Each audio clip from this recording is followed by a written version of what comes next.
garner the Rumble. We'll see what their final ban is going to be. It kind of works out nicely for JDG that they faced Thunder Talk, where they denied Beishwan that Sejuani all 4 games. And then they saw Tarzan Sejuani in game 5 and was like, you know what? We're just going to keep Sejuani in the ban for this series too. Might as well, you know. Who likes pork? Nobody. Yeah, as this time around, curiously enough, anyone's legend last game, they denied the Renekton. But now with Nidalee and Sejuani off the board, they're actually going to deny the Jax and opt to let Renekton through. So still some options up. Poppy is something that is playable into Renekton, but also really nice on the red side for flexibility. You can grab that, but instead, going to keep on the theme with self-sufficient solo laners, taking that Azir, a pick that JDG and Scout, they won with against Thunder Talk. Now it's going to be in the hands of Shanks and anyone's legend. I'm just terrified to put this Croc in Allah's hands. I mean, I think both sides obviously very good at the pick, but Allah can do some nasty things with that choice, and we'll see if they can kind of build a comp to help enable that in some ways. I think the Ashe, though, is a really big lock-in for AL to have some utility to the table for Hope. Yeah, curious if I think Varus has to be picked up here now for Peyz, just to play some poke identity. So JDG, so far we have desynced roles, so they have the option to keep on taking desynced roles. They want to take jungle here instead. Also have the option to match. Going to at least be a Taliyah picked up here. Likely in the hands of Scout. We haven't seen a lot of jungle Taliyah, and I think you have to go for the poke Varus here. The Azir and the Ashe, if you play within their range, it's really difficult to out DPS them. At least something like Taliyah and Varus gives you the option to keep them at range. So JDG going to look to play with that. I think that Zin's out pretty good here for AL. I said at the beginning, and I'll say it probably at the beginning of every draft now, every game. AL's drafting, they're prepped, they're ready to go. They have really good comp selection right now, and this is looking pretty stalwart here for them as well in another draft on the red side as they ban the Viego in the second phase, trying to take away some of these junglers from Shun. Yeah, and then opportunity to protect the Renekton a little bit. I think the Ornn ban's warranted. You have enough damage between the Azir and the Ashe to pick up a tank in the top side. And then, of course, you have AL and Tarzan banning to protect the Zin's out a little bit. Curiously enough, I'm wondering if we have a Poppy grabbed early here, or if you decide to maybe ban the Braum from anyone's legend. I think that Braum plus Zin is a nice combo, and of course, you already have the Ashe Braum as well. Yeah. You have the option to take Rel into it, which is playable, and you get like kind of, you know, the bursty team fight. But I think banning out the Braum is actually very warranted in terms of taking away that pairing. So we'll see if anyone's legends, they have a choice here. They can match top lane and then save support for R5, which is likely to be the choice. And so it will be the Gnar, a little bit vulnerable in the lane swap scenario. So it might be an option now for JDG to look for, but Gnar picked up. With Kael's performance across this split so far in the start of 2025, I mean, even in 2024, honestly, I'm happy with that. Kael has been insane at the support position for anyone's legend, and his connection with Tarzan has been on another level. So trying to give him some more resources to be active on the map, I like that. Nautilus is going to be the lock-in right now for missing. Going to give him a lot of engaged tools to follow through with the damage that they have. I think some sort of setup for the Taliyah makes sense here to me. I would actually really like the Wukong. I like the Wukong. That ends up being a choice. But Shun gonna That's the other classic. That's the other one trick that he's got. So going to be the Kindred. And now if you're Kael, any sort of displacement could be really nice. You're already playing the Kindred into the Azir. So Emperor's Divide and the Crescent Guard can give you power. I mean, frankly, there's a ton of displacement for anyone's legend because you have Mega Gnar too. I'm really surprised in the Kindred pick here. Really good. Yeah, the Kindred pick does not feel great. You have the Renata now for the disengage, and of course you can buff up Ashe pretty nicely.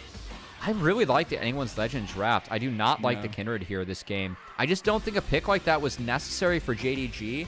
I really don't think they needed damage. I think that they would have been better off by taking some sort of utility or setup to play along with the damage that they already have in their comp instead. I think they're really lacking on some of that setup or utility as this game goes forward. It's going to be really important that Kindred gets ahead early and that they utilize the Varus and Taliyah to maintain their range. Because if they get in a raw DPS fight, they're going to lose. I'll give them this. If they get ahead, they will dumpster AL. Like I feel like if they have resources in the right place and they're able to push the tempo on the map, they will have a very strong time of it. But again, we go back to the conversation that continuously repeats: is you're making it harder to execute for yourself. You're making it more difficult than the enemy team. And when brass tacks is there, like that's what matters in these situations. The fact that AL have had such strong kind of centered composition so far has been just a testament to how prepared they were. Yeah, and I just feel like it's going to be, for me, really eyes on Shun early on this Kindred pick. And we talked a lot in the early game, or before the series started. Shun and Missing have not been good at syncing up in this, just as a duo so far this split. I think this game, it's going to be really important they're able to do so successfully, because this comp for JDG, it has to get moving. If it does not, they will be outscaled, as they lose out pretty much all lanes as this game moves forward. So really important to keep our eyes on JDG early to see what they can get done.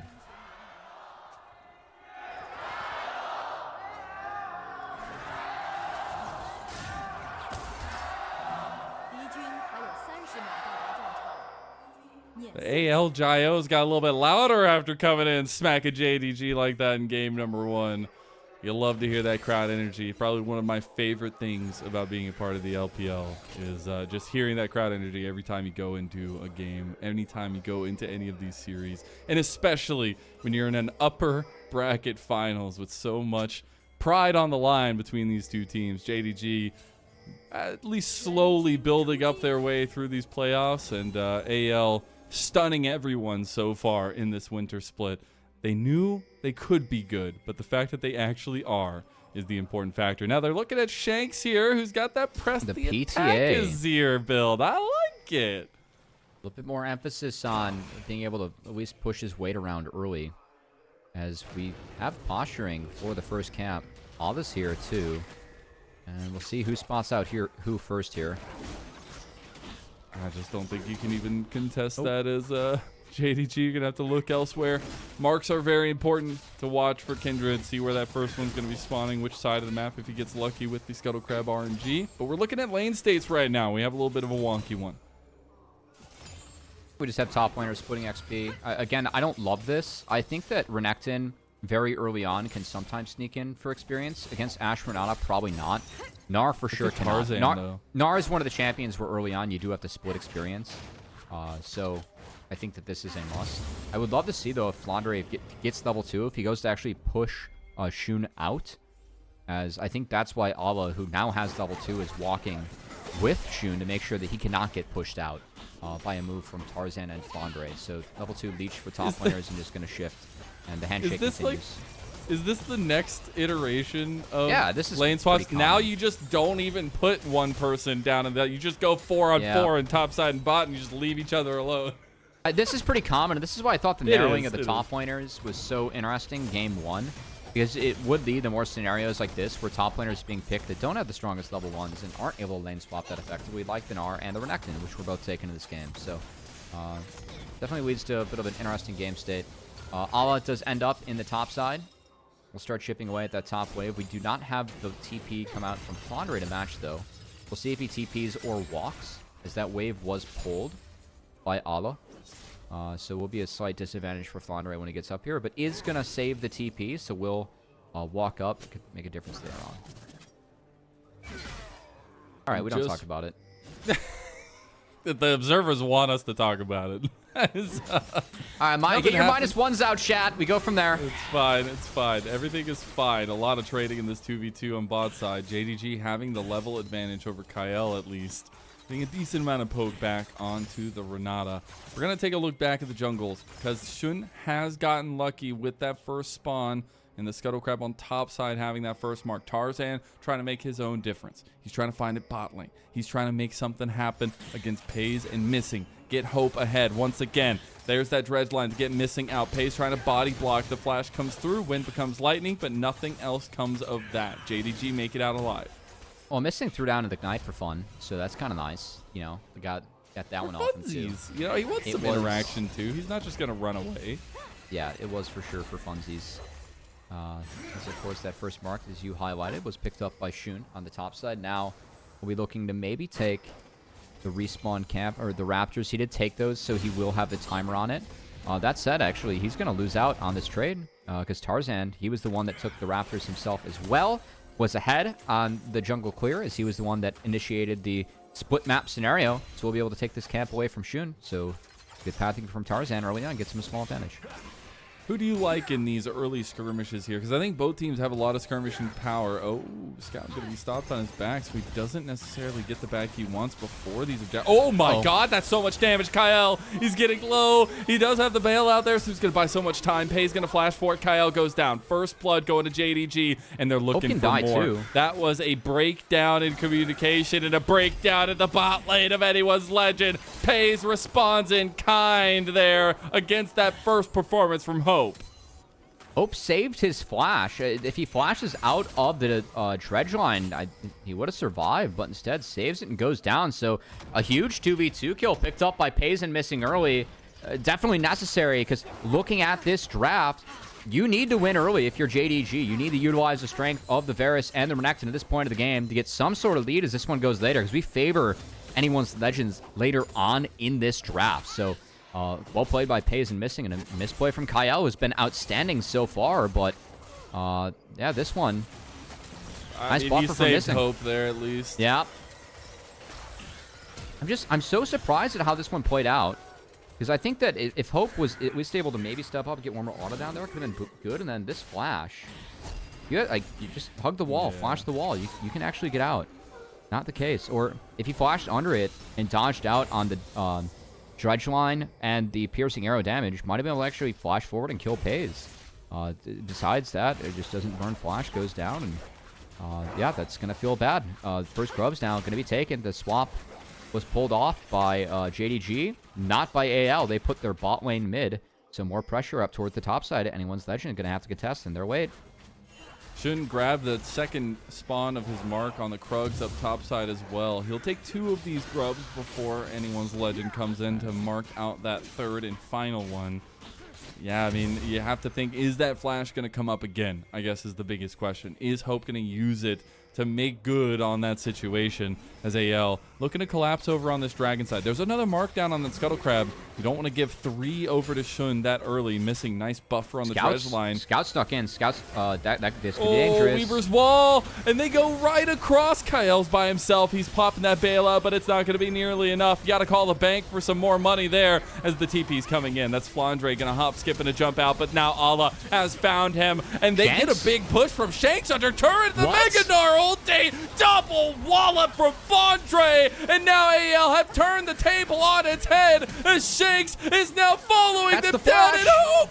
He's back at it again. A Cuckoo, no. It's going to be a triple kill for him, but they'll take it nonetheless. What a throw from JDG. When the TP came in from Flandre, you thought for sure that JDG was in a winning scenario, already having the kill early on in the skirmish, but it was an overcommit from Allah that really helped enable this Emperor's Divide come out, completely split the fight for JDG, and give anyone's legend a huge early win when they should have been down to the early skirmish.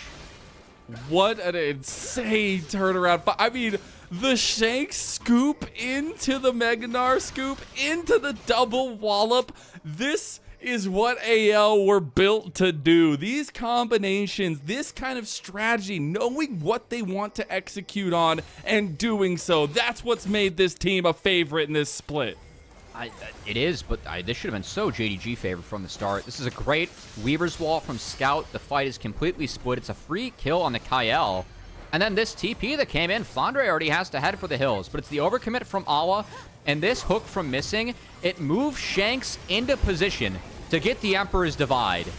And missing, I mean, yes, it's a dredge line onto an Azir, but you are changing the positioning of Shanks to set up for that Emperor's Divide. And that completely ruined any chance that JDG had to win that skirmish. Little bit of a turnaround there, and see if JDG can right the ship now. They were able to steal away that blue buff for Shun. Shun's still sitting pretty now. He still has those 2 stacks for himself. There's a third one up top, but now he's in the pit by himself there. And still a lot of positioning around mid lane right now from both sides. Looking back, that's such a bummer of a dredge line, like, frankly, from missing. Because I think that has the potential to be pretty winning, or like a decently winning scenario. But man, once he hits that, and Ala, who did burn both the slice and the dice, gets stuck under the turret, and you have the chain with the Meganar too. That's a really rough mistake from missing. To hook in Azir when you are in range to get Emperors divided out. You don't have 6, so you can't stop that combo coming at all. Just a really poor decision from missing. And that cost him and all of JDG that play. So now, anyone's legend. We have seen off the spawn, JDG recovered decently well on the map. They did pick up that first dragon, but keep in mind, scaling is very much in favor of anyone's legend this game. Their team fight with the Azir and the Ashe later on, it's going to be really tough to break if JDG don't have the wallets to move them or poke them out first. So the fact that anyone's legend is at this point of the game, 10 minutes in, it's a really big win for them. And now Hope having that level 6, I mean, he can just pick targets to take shots at and see if they can follow through with it. Obviously, the Nashor's Tooth completed very early there for Shanks. But you're going to be getting close to that first item for Hope as well, because he went for those boots first. So AL are not only having that success early, but now going to be able to follow that up with a little bit of strength of their own. Yumu's has been completed for Peyz, so he's going for that lethality build, that more poke-oriented. And we have Grubs coming up now as well. Yeah, Grubs were split early on. These Grubs could be big, as at least one Grub for JDG gets them one objective closer to securing feats, as they already have the first 3 kills. So one Grub would be really nice for them to pick up, as we do see Tarzan making good use of that control word. But we'll cede control to it now. As long as this is a stagnant setup, it will favor JDG, who have the poke with Peyz, who does get the flash from Kael. That could be nice, though. I could have followed that up, though. Yeah, I mean, if it hits, then that's more than half the health of the Renata going. But I like Kael using the flash for that, because it takes away a big cooldown before the potential fight. His Chain of Corruptions, like, yes, flash can punish that later on, but not until after Chain's up, so they can start the Grub fight soon. Could be nice for anyone's legend. Shun did reset. He got the Kraken Slayer, but the Grubs have already been started. He's just now walking over here. Kael will get away as well. So it looks like AL might be able to clean at least one of these up. Here comes JDG to try to make ends meet up here. You got TP from Shanks, Ala, and Flandre going at it. Which team is better? The Flopperoonie there, but Shun is on the outside of the pit now. Tarzan going to pop that Crescent Guard to stop a lot of damage coming through. He's already gotten one engaged from missing. Peyz has finally made his name known, baby. No, he steps back out. A chance. The Crystal Arrow goes down. Shun trying to get one kill. Kael gets the bailout. Shun still trying to kill Tarzan. Now Tarzan makes it out the flash, and Hope is still good at him. Now JDG have moved into the pit and cleared out anyone's legend as Shun comes away with a couple kills. That's huge from JDG. That was huge, and I think a little bit of a force from anyone's legend, as again, at this point of the game, their comp is not stronger yet, and Tarzan and Flandre burned a lot of tools just to get conditions worthy of even trying to contest the Grubs there. JDG stuck with the fight, were able to bring the Renekton down and utilize the poke of the Varus that added up as this fight took a while to go on.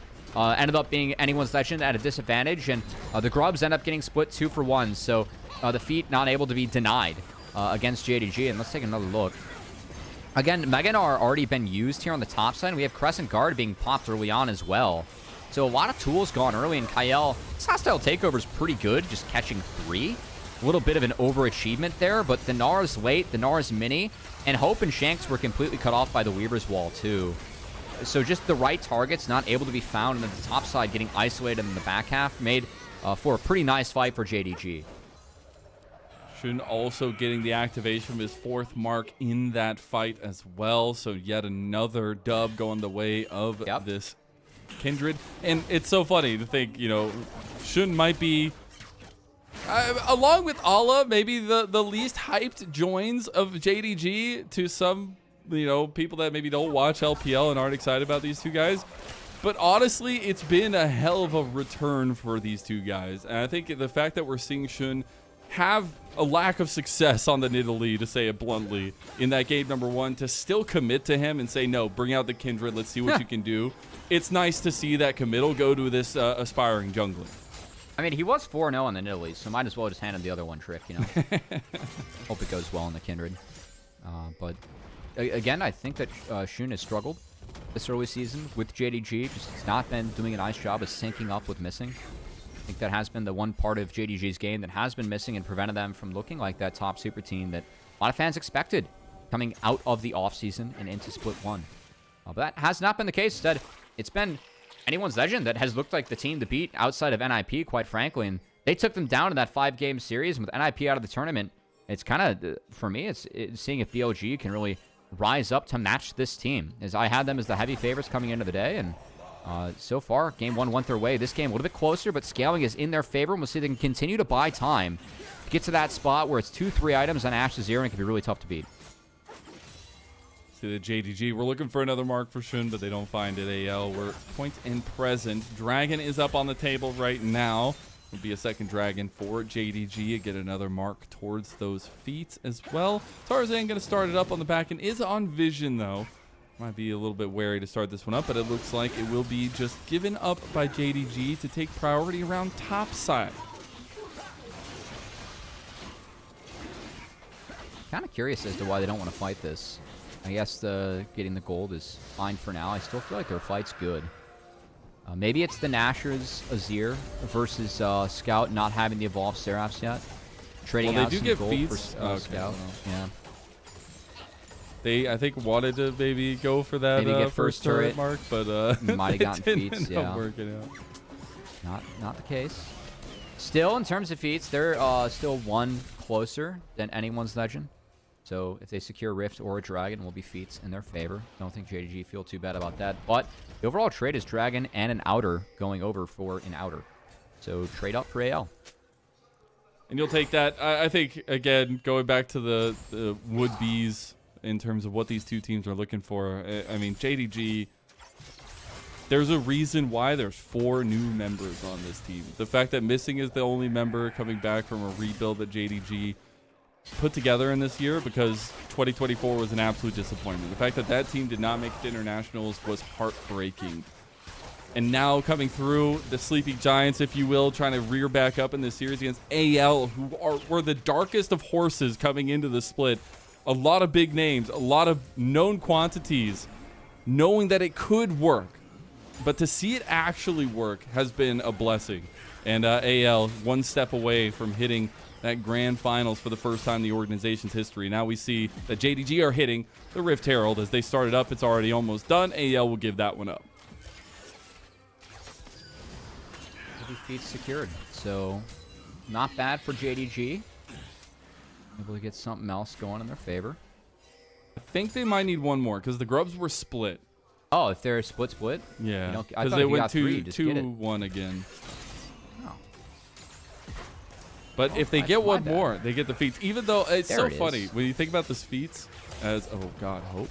Almost going down with the poke kind of image coming from Peyz. The feat actually do pretty well for JDG's composition. I mean, you love the Swifties. You love the kind of attack speed boots as well. See if they actually take that priority, as Rift Herald spawned up in mid lane here. Just want to take this one outright, and all the pressure from AL is nowhere to be seen.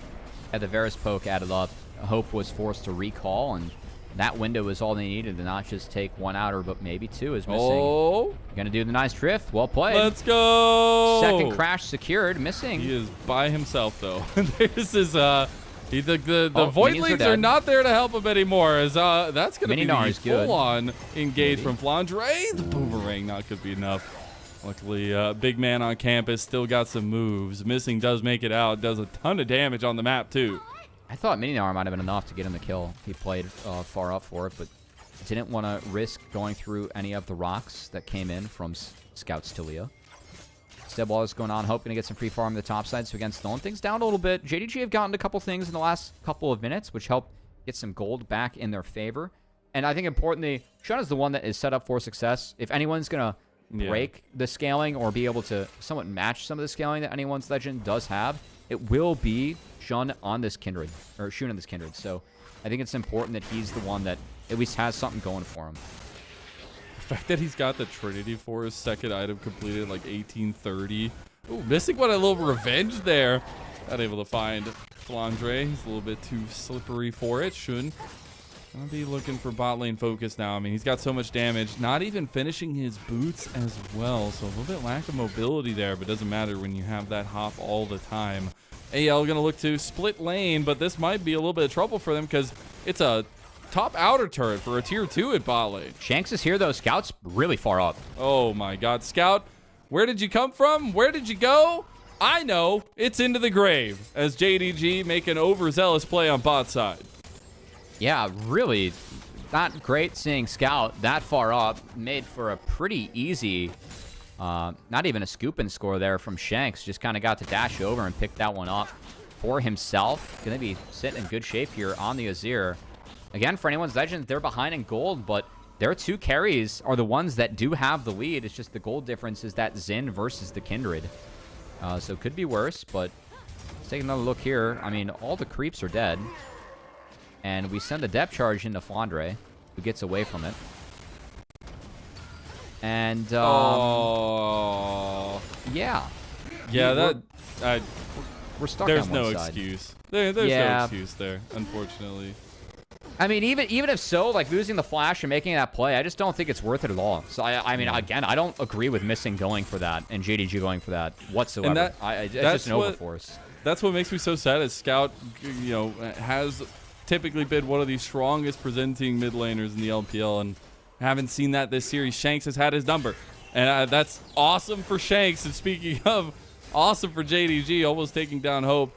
Shanks has not only done the rise right in front of Scout, but now he's taking his Azir and having a performance like this on it as well. Like, we talk so much about Shanks coming of age, coming of moments, these pressure-filled moments of taking on these top mid laners. He's come out on top, and that's the growth you love to see over many years of development on WE and now AL. It's in the lower third. Really good chain of corruption from Peyz to force Hope out and make sure this dragon went over to JDG for free while we were going through. It was the Shanks versus Scout matchup there. I mean, Shanks has looked better in the first 2 games, but that wasn't any special play from Shanks there. That was an oopsie from Scout.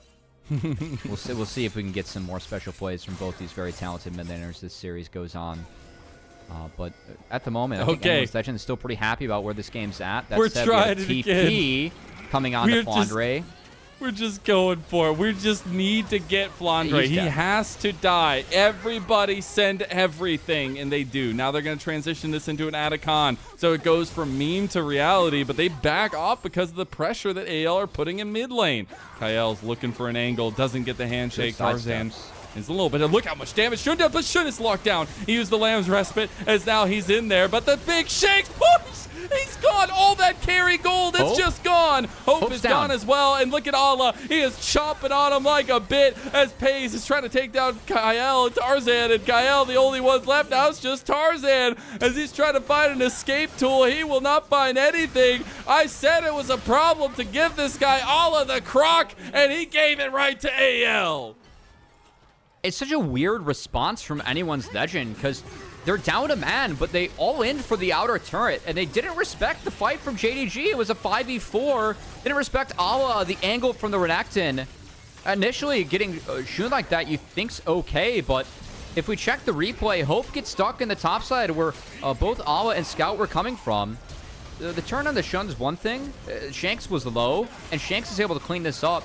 A lot was burned to take down this Kindred as Emperor's Divide taken off the board.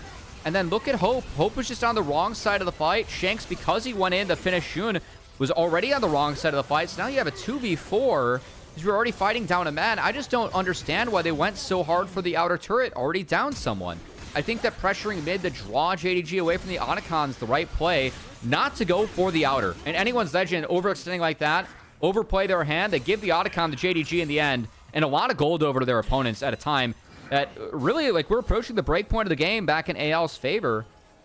Giving JDG that now while they're still strong, I feel like it's a big mistake.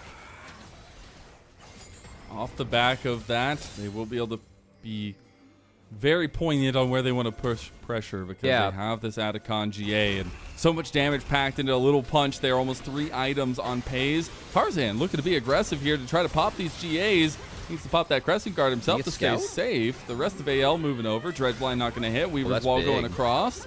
as they're popping Scout. ultis left and right. Now Tarzan, I mean, he dies as for real if he goes down, and he does. It's now Shun going forward. Oh, no! It's disaster. It's now Flandre looking for the Meganar. He gets an angle. He's going to pop a couple of them. Shanks coming to clean him up, and now JDG. They will kill Shanks outright. Peyz is still alive. Scout is still alive. And more importantly, all has been pushing the base this entire time.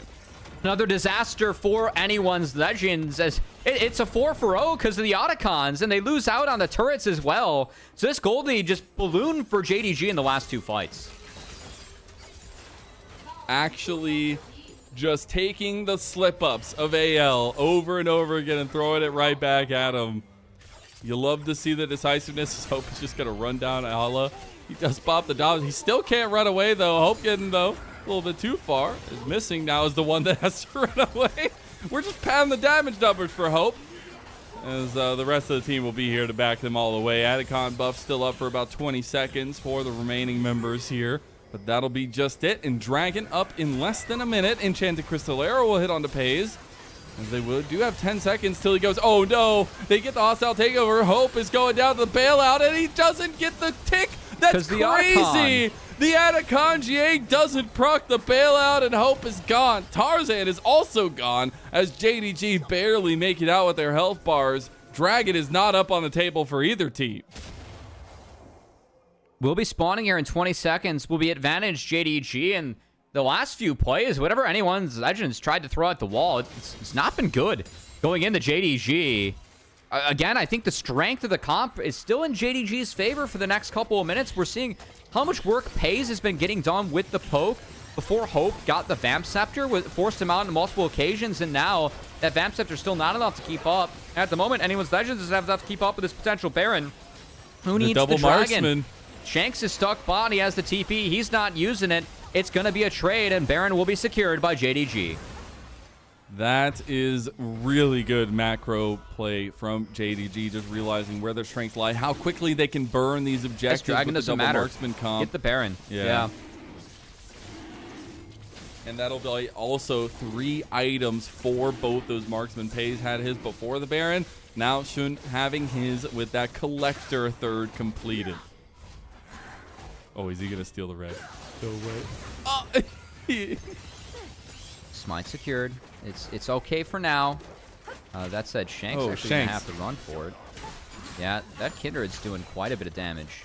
As Shun sitting pretty on his other one trick. Managed to You'll love really... to see that, man. You'll love to see it. Like, he was a major factor in why BLG was able to make that run at Worlds. There's a reason why they started him over Way, to see him still try to find success, even though with some of the tough moments this split, you get to see him still whip out his signature picks and go to town. Now, 2 inhibs going to fall at once against anyone's Legend, who are just backed into a corner right now with this comp.